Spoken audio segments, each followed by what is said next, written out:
राधे राधे। जय श्री कृष्णा। आप सभी का दिन शुभ और मंगलमय हो और भगवान सूर्य नारायण की कृपा आप और आपके परिवार पर सदा सर्वदा बनी रहे। आज सुनिए ज्येष्ठ मास महात्म्य का अध्याय 11। आज के अध्याय में आप जानेंगे सूर्य नारायण भगवान की द्वादश मूर्तियों का वर्णन और देव ऋषि नारद जी के द्वारा सूर्य के विराट रूप तथा उनके प्रभाव का वर्णन। राजा शैतानिक ने कहा, महामुनि, सांब के द्वारा चंद्रभागा नदी के तट पर सूर्य नारायण की जो स्थापना की गई है वह स्थान आदि काल से तो नहीं है, फिर भी आप उस स्थान के महात्म्य का इतना वर्णन कैसे कर रहे हैं, इसमें मुझे संदेह है। तब सुमंतु मुनि बोले, भारत, वहाँ पर सूर्य नारायण का स्थान तो सनातन काल से है। सांब ने उस स्थान की प्रतिष्ठा तो बाद में की है। इसका हम संक्षेप में वर्णन करते हैं, आप प्रेम पूर्वक इसे सुने। इस स्थान पर ब्रह्मा स्वरूप जगत स्वामी भगवान सूर्य नारायण के अपने मित्र रूप में तप किया है। वे ही अव्यक्त परमात्मा भगवान सूर्य सभी देवताओं और प्रजाओं की सृष्टि करके स्वयं 12 रूप धारण कर अदिति के गर्भ से उत्पन्न हुए।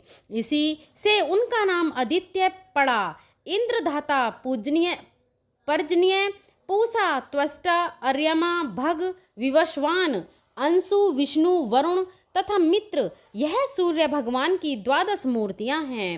इन सब से संपूर्ण जगत व्याप्त है। इनमें से प्रथम इंद्र नामक मूर्ति देवराज में स्थित है, जो सभी दैत्यों और दानवों का संहार करती है। दूसरी धाता नामक मूर्ति प्रजापति में स्थित होकर सृष्टि की रचना करती है। तीसरी परजन्य नामक मूर्ति किरणों में स्थित होकर अमृत वर्षा करती है। पूषा नामक चौथी मूर्ति मंत्रों में अवस्थित होकर प्रजा पोषण का कार्य करती है। पांचवी त्वचा नाम की जो मूर्ति है वह वनस्पतियों और औषधियों में स्थित है। छठी मूर्ति आर्यमा प्रजा की रक्षा करने के लिए पुरों में स्थित है। सातवीं भग नामक मूर्ति पृथ्वी और पर्वतों में विद्यमान है। आठवीं विवस्वान नामक मूर्ति अग्नि में स्थित है और वह प्राणियों के भक्षण किए हुए अन्न को पचाती है। नवीं अंशु नामक मूर्ति चंद्रमा में अवस्थित है, जो जगत को आपित करती है। 10वीं विष्णु नामक मूर्ति दैत्यों का नाश करने के लिए सदैव अवतार धारण करती है। 11वीं वरुण नाम की मूर्ति समस्त जगत की जीवन दायिनी है और समुद्र में उसका निवास है, इसलिए समुद्र को वरुणालय भी कहा जाता है।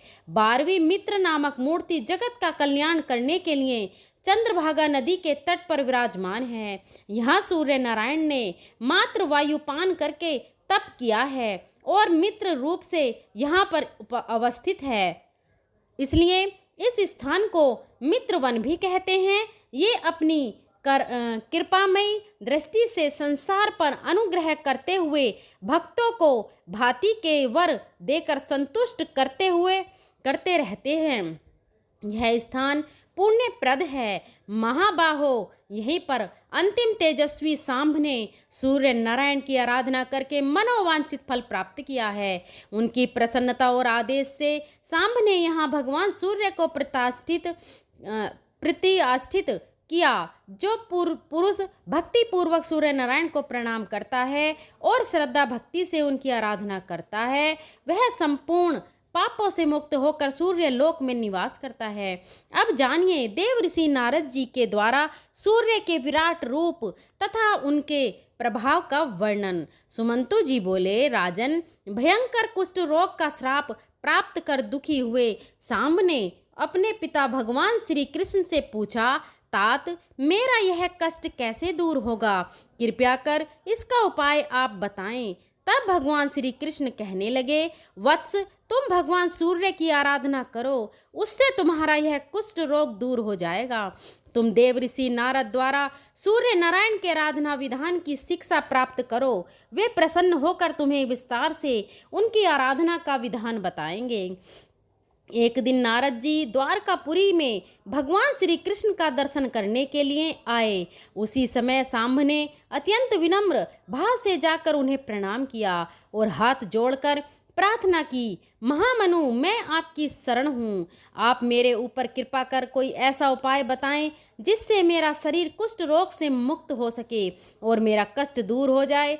तब नारद जी ने कहा, सांब, सभी देव जिनकी स्तुति करते हैं उन्हीं का तुम भी पूजन करो, उन्हीं की कृपा से तुम रोग से मुक्त हो जाओगे। सांब ने पूछा, महाराज, देवंग किसका पूजन और स्तवन करते हैं? आप ही उसे बताएं जिससे मैं उनकी शरण में जा सकूं। यह साप अग्नि मुझे दग्ध कर रही है। ऐसे कौन देवता हैं जो कृपा करके मुझे इस विपत्ति से मुक्त करा सकेंगे? तब नारद जी ने कहा, पुत्र, समस्त देवताओं के पूज्य नमस्कार करने योग्य और निरंतर स्तुत्य भगवान सूर्य नारायण ही हैं। तुम उनके प्रभाव को सुनो। किसी समय समस्त लोकों में विचरण करता हुआ मैं सूर्य लोक में पहुंचा।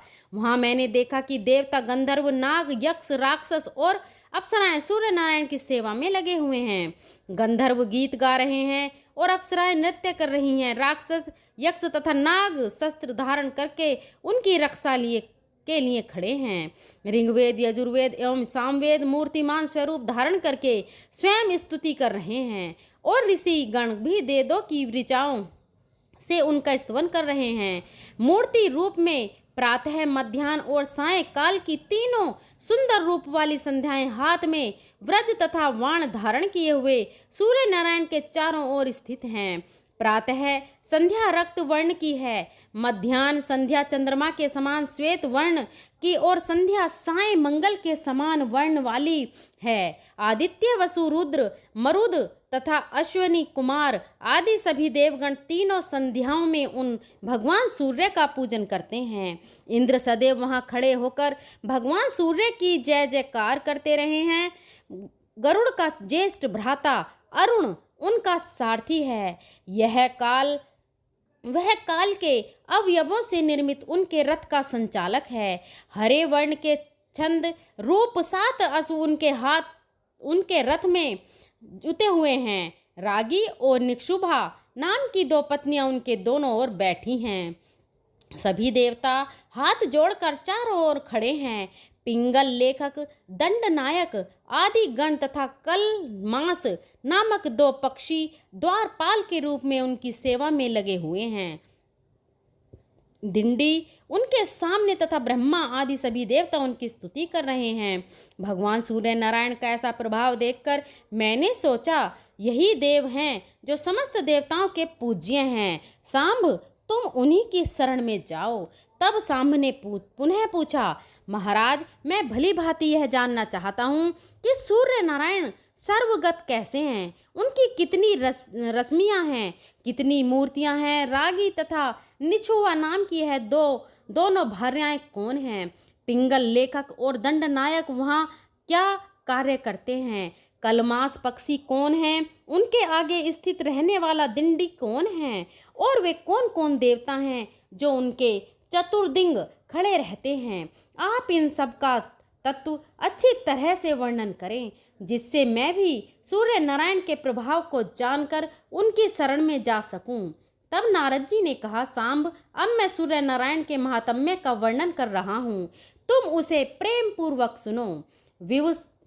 विवस्वान देव अव्यक्त कारण, नित्य सत एवं असत स्वरूप हैं, जो तत्व चिंतक पुरुष हैं। वे उनको प्रधान और प्रकृति कहा करते हैं। वे गंध, वर्ण तथा रस से हीन एवं शब्द और स्पर्श से रहित हैं। वे जगत की योनि हैं तथा सनातन पर ब्रह्मा हैं। वे सभी प्राणियों के नियता हैं। वे अनादि अंत, अजय, सूक्ष्म, त्रिगुण, निराकार तथा अविज्ञ हैं। उन्हें परम पुरुष कहा जाता है। उन्हीं महात्मा भगवान सूर्य से यह सब जगत परिव्याप्त है। उन परमेश्वर की प्रतिमा ज्ञान तथा वैराग्य लक्षणों वाली है। उनकी बुद्धि धर्म एवं ऐश्वर्य को प्रदान करने वाली ब्राह्मी बुद्धि कही जाती है। उन अव्यक्त की जो भी इच्छा होती है वही सब उत्पन्न होता है। वे ही सृष्टि के समय चतुर्मुख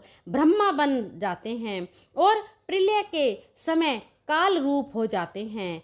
पालन के समय वे ही पुरुष विष्णु रूप ग्रहण कर लेते हैं। स्वयंभू पुरुष की ये तीनों अवस्थाएं उनके 3 गुणों के अनुसार हैं।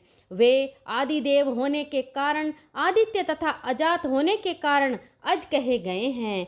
देवताओं में महान होने से वे महादेव कहे गए हैं। समस्त लोकों के ईश होने के तथा अधीश होने के कारण वे ईश्वर कहे गए हैं। वहद होने से ब्रह्मा तथा भवत्यय हनि से भव कहे जाते हैं। वे समस्त प्रजाओं की रक्षा और पालन करते हैं, इसलिए प्रजापति कहे गए हैं। पूर्व में शयन करने से पुरुष उत्पाद न होने पर अपूर्व होने से स्वयंभू नाम से प्रसिद्ध हैं। हिरण्य में रहने के कारण यह हिरण्य गर्भ कहे जाते हैं। यह दिशाओं के स्वामी ग्रहों के इस देवताओं के भी देवता होने से देव देव तथा दिवाकर भी कहे जाते हैं। तत्व दृष्टा ऋषियों ने अप को नार कहा है। यह अप इनका आश्रय है, इसलिए आप नारायण कहे गए हैं और यह शीघ्रता वाचक शब्द है। आप ही समुद्र रूप धारण करने पर फिर उसमें शीघ्रता नहीं रहती, इसी के कारण उसे नर कहते हैं। प्रलय काल में सभी स्थावर जंगम नष्ट हो जाते हैं। जब संपूर्ण जगत समुद्र के समान एकाकार हो जाता है, तब वे पुरुष नारायण रूप धारण करके उस समुद्र में शयन करते हैं। वे पुरुष वेदों में सहस्त्रों सिरों, सहस्त्रों भुजाओं, सहस्त्रों नेत्रों तथा सहस्त्रों चरणों वाले कहे गए हैं। वे ही देवताओं में प्रथम देवता तथा जगत की रक्षा करने वाले हैं। नारद जी ने यह सुनकर पुनः कहा, साम सहस्त्र युग के समान अपनी रात्रि बिताकर प्रभात होते ही उन पुरुष ने जब सृष्टि रचने की इच्छा की, तब उन्होंने देखा कि संपूर्ण पृथ्वी जल में डूबी हुई है। इसके बाद उन्होंने वराह रूप धारण करके महासागर के जल में निमग्न पृथ्वी का उद्धार किया। उस समय उनका वेदम शरीर कंपित हो उठा और रोमों में स्थित महर्षि गण उनकी स्तुति करने लगे। पुनः ब्रह्मा का रूप धारण करके वे सृष्टि की रचना करने लगे। उन्होंने सर्वप्रथम अपने ही समान अपने मन से मुझ सहित श्रेष्ठ 10 मानस पुत्रों को उत्पन्न किया, जिनके नाम हैं भृंगु, अंगीरा, अत्रि, पुलतशत्य, पुलह, क्रतु, मरीच, दक्ष एवं वशिष्ठ। इन प्रजातियों की सृष्टि होने के बाद प्रजाओं की हितमना से ही वे ही सूर्य नारायण देवी अदिति के पुत्र रूप में स्वयं पार्दुभूत हुए। मरीच के पुत्र कश्यप हुए। दक्ष की कन्या अदिति का विवाह महर्षि कश्यप के साथ हुआ। उसने भूभु स्वह से संयुक्त एवं अंड उत्पन्न किया, जिससे द्वादशात्मा भगवान सूर्य प्रकट हुए। इस सूर्य मंडल का व्यास 9000 योजन है। 27,000 योजन उसकी परिधि है। जिस प्रकार कंदब का पुष्प चारों ओर केसरों से व्याप्त रहता है, उसी प्रकार सूर्य मंडल अपनी किरणों से परिव्याप्त रहते हैं। वह सहस्त्रों सिर वाला पुरुष जिसको परमात्मा कहते हैं, इस तेजोमय मंडल के मध्य स्थित है। वह अपनी सहस्त्र किरणों द्वारा नदी, समुद्र, हद, कूप आदि से जल को ग्रहण कर लेता है। सूर्य की प्रभा रात्रि के समय अग्नि में प्रवेश कर जाती है, इसलिए रात्रि में अग्नि दूर से ही दिखाई देने लगती है। सूर्योदय के समय वही प्रभा पुनः सूर्य में प्रविष्ट हो जाती है। प्रकाशत्व और उष्णत्व, यह दोनों गुण सूर्य में तथा अग्नि में भी हैं। इस प्रकार सूर्य और अग्नि एक दूसरे को आपित किया करते हैं। सांब हेतु किरणों गो रश्मि, गवस्वी, अभिषु, घन, उस्त्र, वसु, मरीच, नाड़ी, दिति, शाध्य, मयूख, भानु, अंशु, सप्तचरी, सुपर्ण, कर तथा पारद, यह 20 भगवान सूर्य की किरणों के नाम कहे गए हैं, जो संख्या में 1000 हैं। इनमें से 400 किरणें वृष्टि करती हैं, जिनका नाम चंदन है। इन किरणों का स्वरूप अमृत्य है। 300 किरणें हिम को वहन करती हैं, उनका नाम चंद्र और वर्ण पीत है। शेष 300 शुक्ल नाम वाली किरणें धूप की सृष्टि करती हैं। जय श्री कृष्णा। आज का अध्याय यहीं समाप्त हुआ। अगले अध्याय में आप जानेंगे भगवान सूर्य नारायण की अन्य किरणों का वर्णन और भगवान सूर्य के परिवार का वर्णन अब आप सुनिए विष्णु चालीसा का पाठ। विष्णु सुनिए विनय सेवक की चित्त लगाए, कीरत कुछ वर्णन करूं दीजिए ज्ञान बताए। नमो नमो विष्णु भगवान खरारी, कष्ट नसावन अखल बिहारी। प्रबल जगत में शक्ति तुम्हारी, त्रिभुवन फैल रही उजियारी। सुंदर मन मनोहर सूरत, सरल स्वभाव मोहनी मूरत। तन पर पीताम्बर अति सोहत, बैजंती माला मन मोहत। शंख चक्र कर गदा विराजत, देख दैत्य असुर दल भाजत। सत्य धर्म मद लोभन गाजे, काम क्रोध मद लोभन छाजे। संत भक्त संजन मन रंजन, धनुज असुर दुष्ट दल गंजन।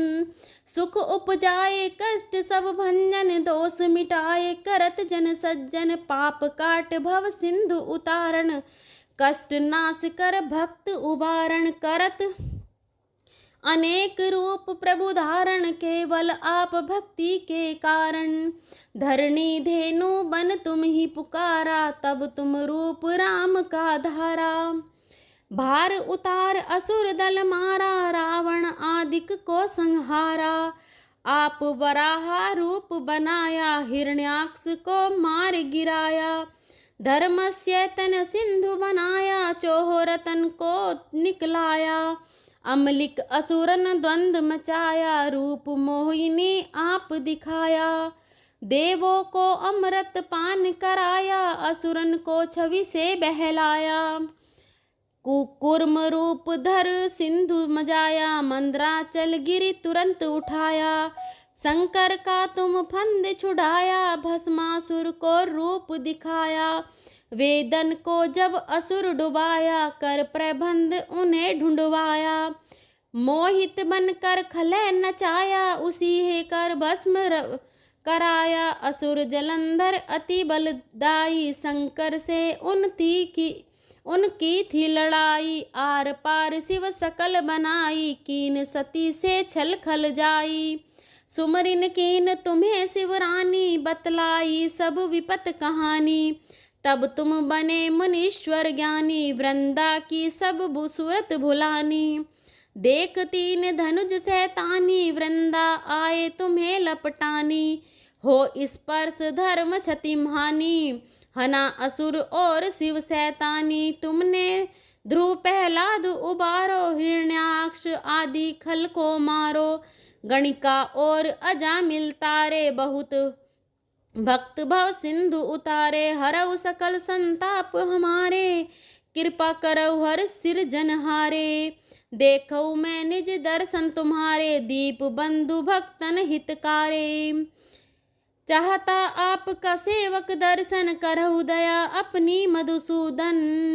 जानू नहीं योग्य सब पूजन, होए यज्ञ स्तुति अनुमोदन। शील दया संतोष सुलक्षण, विंदित नहीं व्रत बोध विलक्षण। करहु आपका किसी विधि पूजन, कुमति विलोक होत दुख भीषण। करहु प्रणाम कौन विधि सुमरण, कौन भांति में करहु समर्पण।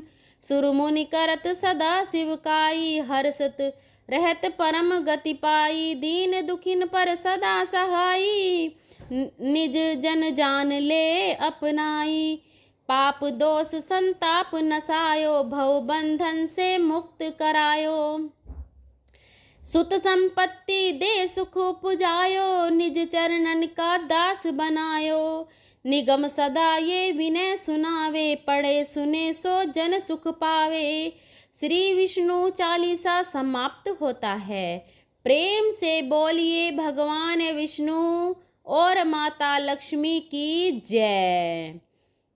भक्तों, आपको आज की कथा कैसी लगी कमेंट बॉक्स में ज़रूर बताएं। अगर आपको कथा पसंद आई हो तो अपनी फ्रेंड और फैमिली में शेयर करें और हमारे चैनल सुविचार विद रीना को सब्सक्राइब करें। हमारे चैनल पर रोज के दिन की कथाएं और जेठ मास का महात्म्य रोज प्रस्तुत हो रहा है, तो आप हमारे चैनल पर जाकर उन सबको सुन सकते हैं। यहाँ तक के बने रहने के लिए बहुत बहुत धन्यवाद। अगर मेरे बोलने में कोई त्रुटि रही हो तो मैं हाथ जोड़कर क्षमा मांगती हूँ। धन्यवाद।